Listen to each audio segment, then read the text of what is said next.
بسم اللہ الرحمن الرحیم۔ السلام علیکم۔ یہ خلیفہ ولید بن عبد المالک اول کا زمانہ تھا۔ حجاج نے اس سے سندھ پر حملہ کرنے کی اجازت طلب کی۔ ولید اس حملے پر راضی نہ تھا کیونکہ اسے خدشہ تھا کہ سندھ کا علاقہ غیر سرسبز ہے، اس لیے مہم ناکام نہ ہو جائے۔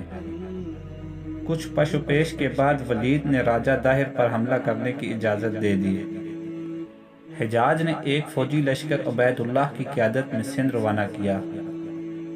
یہ جرنیل جب شہید ہو گئے تو اس کے بعد بدیل جو عمان میں تھے دیبل پہنچنے کا حکم دیا۔ ان کے ساتھ 3000 کا لشکر تھا جو مکران کے راستے دیبل پہنچا۔ دیبل کو بھی شکست ہوئی اور شہید ہو گئے۔ حجاج کو پے در پے 2 جرنیلوں کی شہادت اور شکست کا الحد افسوس ہوا، اور اب وہ جان چکا تھا کہ سندھ کی فتح کے لیے ایک غیر معمولی صلاحیت کے حامل جرنیل اور لشکر کی ضرورت ہے۔ چنانچہ اس کی نگاہ انتخاب عماد الدین محمد بن قاسم، جو رشتے میں اس کے چچا زاد بھائی اور داماد بھی تھا، ان پر پڑی، جو اس وقت فارس کا حاکم بھی تھا۔ محمد بن قاسم اس وقت نوجوان تھا اور اس کی عمر صرف 17 برس تھی، مگر وہ ایک بہترین قائد تھا اور انتقامی امور پر گہری نظر رکھتا تھا۔ فن سپاہ گری اور شجاعت میں اعلیٰ مقام رکھتا تھا۔ سن 711 میں حجاج نے اسے 12000 کا لشکر، جس میں 6000 شامی اور 6000 عراقی فوجی تھے، دے کر موسم خزاں میں خشکی کے راستے سے بھیجا اور اسے عقل اقدام کے لیے اپنی ہدایت کا پابند بنایا۔ اس کے لشکر جرار میں پتھر برسانے والی ایک منجنیق بھی تھی جس کا نام عروس تھا۔ اس منجنیق کو حرکت میں لانے کے لیے 500 افراد مأمور تھے۔ فوج کا ضروری جنگی و غذائی سامان بحری جہاز کے ذریعے محمد بن قاسم کے لشکر کے ساتھ دیبل پہنچا، جو اس وقت بندرگاہ تھی۔ تاریخ میں یہ بھی لکھا ہے کہ محمد بن قاسم کے لشکر کے ساتھ مقامی آبادی کے افراد بھی فوج میں شامل ہوتے رہے۔ اس طرح 18000 کی فوج نے دیبل کی بندرگاہ کا محاصرہ کر لیا۔ یہ محاصرہ تقریباً 3 ماہ جاری رہا۔ مقامی لوگ جو دیبل کے قلعے میں محصور تھے، ان کا خیال تھا کہ جب تک قلعہ کے مندر کے کلش پر جھنڈا لہراتا رہے گا وہ شکست نہیں کھا سکتے، کیونکہ ان کا دیوتا اس وقت تک ان کا مددگار رہے گا۔ جب محمد بن قاسم کو ان عقائد کا پتہ چلا تو اس نے عروس کے ذریعے پتھر برسانے کا حکم دیا، جس سے کلش ٹوٹ کر مائع جھنڈا نیچے آ گرا۔ اب شہر کے لوگوں کی ہمت پست ہو چکی تھی اور مسلمان فوج کی ہمت بلند ہو گئی تھی، جس کی وجہ سے وہ قلعے کے فصیل تک پہنچنے میں کامیاب ہو گئے۔ شہریوں نے تھوڑی بہت مزاحمت ضرور کی تھی، مگر مسلم فوج کے عزائم دیکھ کر وہ ہتھیار پھینک چکے تھے۔ اس طرح عظیم جرنیل نے 4000 مسلمان آباد کیے اور ایک مسجد بھی تعمیر کروائی۔ دیبل فتح کرنے کے بعد محمد بن قاسم نے نیرون اور سیستان فتح کیا۔ اس کے بعد سیہون فتح کیا اور حجاج کی ہدایت موصول ہوتے ہی راجہ داہر سے مقابلے کے لیے اروڑ کی جانب روانہ ہو گیا۔ اس دوران عراق سے بھی 2000 کے لشکر کی کمک، جو کہ تازہ دم تھی، اروڑ پہنچ چکی تھی۔ جنگی آداب کے تحت محمد بن قاسم نے ایک اعلیٰ سطحی وفد مذاکرات کے لیے راجہ داہر کے پاس بھیجا، مگر وہ مصالحت پر آمادہ نہ ہوا اور کہنے لگا کہ فیصلہ بذریعہ تلوار ہوگا۔ یوں اس نے جنگ کو ترجیح دی۔ تاریخ پاک و ہند میں لکھا ہے کہ رات کی تاریخی تھی۔ راجہ داہر کے لشکر کے تیر انداز مسلم فوج کو پل نہیں بنانے دے رہے تھے، کیونکہ دونوں کے بیچ دریائے سندھ کاہل تھا۔ الغرض اروڑ کے مقام پر دونوں افواج کا آمنا سامنا ہوا۔ داہر ساتھیوں کے جرمٹ میں آیا اس کے پیچھے 10,000 سوار فوج تھی اور 30,000 پیدل سپاہ تھی۔ تاریخ اسلام کہتے ہیں کہ فریقین بڑی شجاعت کے ساتھ لڑے۔ کئی ایک خونی معرکے ہوئے مگر مسلمان کامیاب نہیں ہو رہے تھے، کیونکہ مسلم فوج کے سامنے ہاتھیوں کی دیوار تھی۔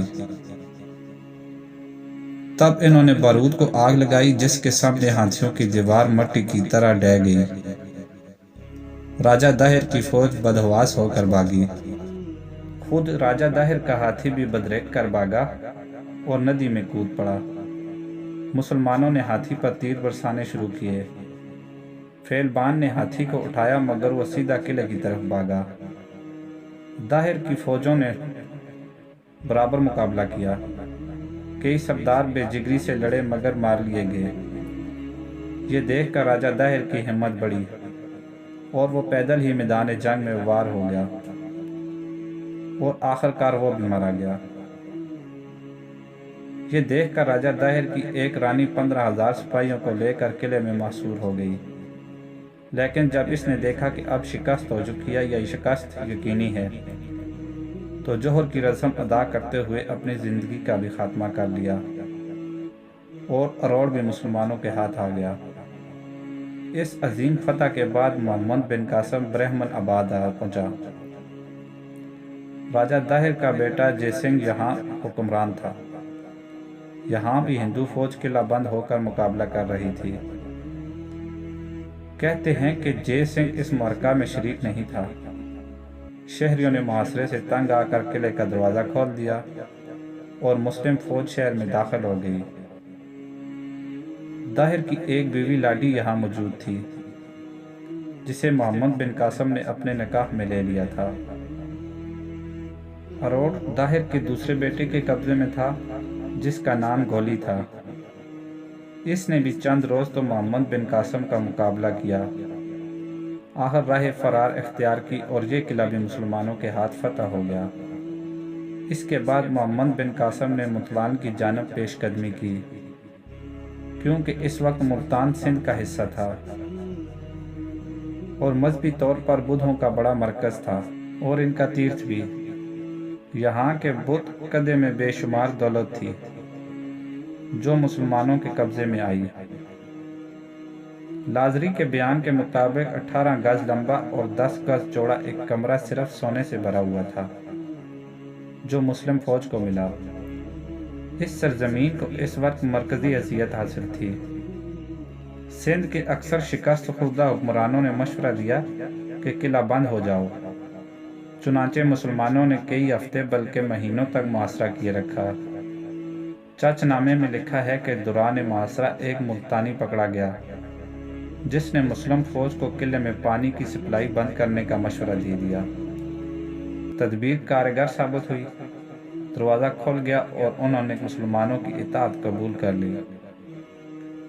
بالآخر یہ 17 سالہ دلیر جنگجو نوجوان، جسے اس کے حصر حجاج نے اسلامی جذبے کے تحت مسلم حکومت کی وسعت کی خاطر بھیجا تھا، معزول کر دیا گیا، کیونکہ سندھ کی فتح کی مہم کے دوران حجاج کا انتقال ہو گیا تھا اور پھر خلیفہ اسلام کا بھی انتقال ہو گیا تھا۔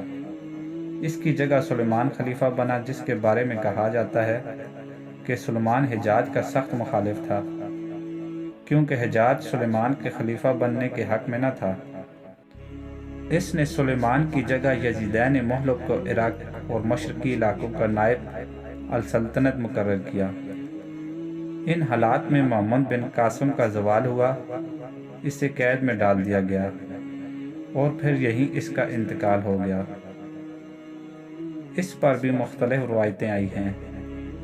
تاریخ اسلام میں لکھا ہے کہ محمد بن قاسم جس قدر بہادر تھا، یہ مرد اہن اس قدر عام زندگی میں خوش مزاج، ملنسار، بامروت اور رحم دل تھا۔ اس نے کم سنی کے باوجود اپنی فہم و فراست کا بروقت استعمال کیا، ہر قدم سوچ کر اٹھایا۔ فتح کے بعد انسانوں کو رونتا ہوا نہیں گیا، بلکہ جس نے اس سے پناہ کی درخواست کی، اسے پناہ دی۔ اس نے تھوڑے ہی عرصے میں سندھ کی معاشرت کو بدل دیا۔ اس کی مذہبی رواداری نے عوام کے دل مول لیے۔ جس نے مظلوم بدھوں کو قید سے آزادی دی اور ایک عمدہ قسم کا نظام حکومت دیا۔ فتویٰ البدان میں علامہ بلاذری لکھتے ہیں کہ جب محمد بن قاسم معزول ہو کر سندھ سے روانہ ہوا تو ہندو رو پڑے اور اہل کیرچ نے تو اس کا بت بنا کر پرستش شروع کر دی۔ اس واقعے کا ابن اسیر نے بھی جلد 4 میں تذکرہ کیا ہے۔